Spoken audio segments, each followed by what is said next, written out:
To enable custom notifiers, navigate to Admin. Hover over Config Settings. Then click Config Setting. Search for Enable Custom Notifier. Make sure this is set to 1 to use custom notifiers. To create a notifier rule, navigate to Admin, Maintenance, Custom Notifier Rules.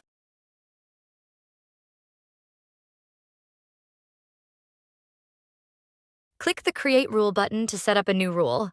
Select the object type for your rule, give it a name, and assign 1 or more emails to the rule. In this example, we're using the NCR object.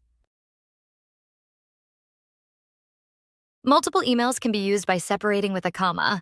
For now, we'll create with a single email.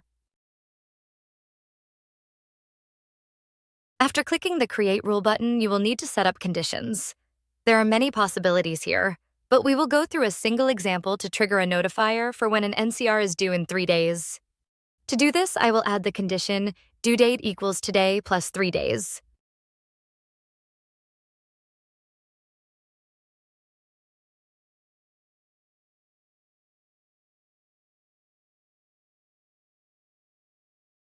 Finally, note that you can edit the header to utilize other fields, such as adding a document URL, multiple triggers, or having the rule delete after a set amount of triggers. Supported documents are active documents in Cetec. Once all settings are in place, click the Update button to save changes. The rule should now be active.